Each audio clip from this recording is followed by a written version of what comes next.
After watching Sonic 3, I'm in a mega mood for that little blue hedgehog. But just one issue. Shadow stole my consoles. Lucky for me though, I still have this thing. But what do I play? So we can play Sonic Dash, Sonic Forces, Run Battle Game, Sonic the Hedgehog Classic, Sonic the Hedgehog 2 Classic. None of these are really my dream game. I want my dream Sonic game. If that even exists. Oh my god, you guys. There's a Sonic Dream Team? I guess it's true. Sega does what Nintendo already did. So this game sees Sonic and friends once again facing off against Dr. Eggman. This time he has this device called the Reverie, which can help him control dreams apparently. Anyway, it's a pretty simple story, but that's the best part about it, I think.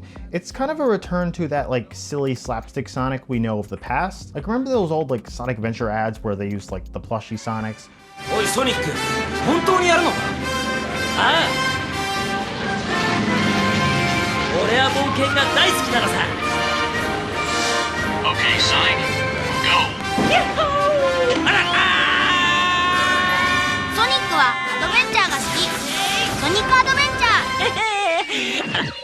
That's the kind of energy we need in our Sonic games right now, I think. The movies and the TV shows right now, like Sonic Prime, are more of a silly Sonic type of vibe, whereas the games we've gotten recently, like Sonic Forces and Sonic, what was that game called? Sonic Frontiers? Those are more kind of serious Sonic, and while there is room for both in the series, I think, I would much rather have like a silly Sonic, because I mean, he's a blue hedgehog after all. How seriously can you really take him? Now, I was definitely skeptical of this game at first, considering that it's trying to be a more traditional Sonic game, but on mobile devices this time. Honestly, it really delighted me. The levels are like just the right length, the movement feels pretty good, honestly. I recently played through Sonic X Shadow for the first time, and I found some pretty major differences between that game, or games, and Sonic Dream Team. That game, it's much faster to be honest, and honestly, I found it feeling quite like slippery in certain spots. Like, take this Seaside Hill footage. There's this one little like platform that you're supposed to jump on, and it's like a millimeter long, and I just kept falling off this thing over and over again.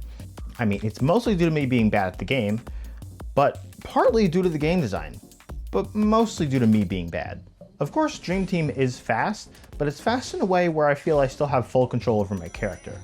In Sonic Generations, you're moving so quickly that at some point you just can't even see what's coming ahead of you, whether it's rings or the red rings or an obstacle. Unless you know it's there, like you're going to hit that thing or you're completely gonna miss it if it's like some sort of collectible. But with Sonic Dream Team, you're moving still quite fast, but it's like just right. And I really appreciate that from this game. Something I really like about this game is its different approach to level design. It's a lot more mission-based, and it kind of reminds me of the like challenge levels from like Sonic Generations or other games. Like you just have one specific objective and you have to do that to finish the level. So there's not like a bajillion different levels. There's like 5 levels in the entire game, each with like 6 or 7 different objectives, as you might call them. It kind of reminds me of Mario 64 with levels having multiple stars. It helps the levels feel much more open as well as large because you're only exploring like certain small sections of an area rather than the whole level at once, which I think really helps the levels kind of feel more segmented than they are, while in reality, it's all just one level.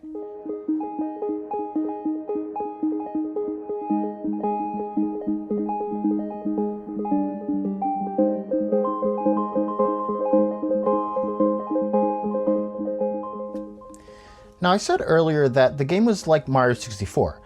Implying the N64 release, but would you believe I actually meant the Nintendo DS version? I say that specifically because of the multiple playable characters in this game. Each of them has their own distinct abilities and playstyle, which I really think supports a wider variety of players, and I think it makes the game a whole lot more fun. Each character is like in pairs, or each playstyle, I guess. So Sonic and Amy, they each have their Lightspeed Dash and they go super fast. Then there's Tails and Cream, who they can both fly and reach these crazy new heights. There's Knuckles and Rouge, they both have the gliding ability as well as the ability to climb walls. And then there's Shadow, who they just added to the game. Shadow has his chaos control abilities from his previous lore and games. And while I expected him to basically be a copy of Sonic, he's basically just an all-new character. Oh my god, Shadow, look! You're in the game! It's a game about dreams. Maybe you'll find I don't know. Maria? You. I am the ultimate life form.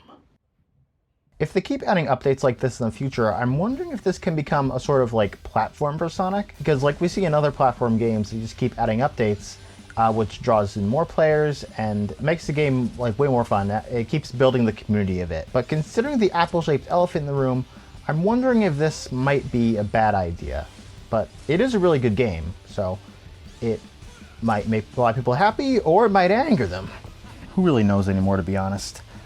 And that's it. That's the main issue people take with this game. It's exclusivity to Apple Arcade. Now, of course, this isn't the first Apple Arcade exclusive, and it won't be the last. But with a franchise as big as Sonic, to lock this good of a game behind a paywall monthly subscription service is a cardinal sin. Maybe Sega knows what they have, and that's why they think it's worth it to pay for the Apple Arcade subscription. For me, I can't say if this is truly worth it because I played it as a part of a free trial for Apple Arcade. But what I will say is it's a really good game, and it sucks that more people aren't able to play it simply because it's locked behind the subscription wall. People vote with their wallet, and if they don't want to pay for another monthly subscription fee, they shouldn't have to. That's totally fair. It just sucks that there's no way to buy this game standalone, because they're really missing out.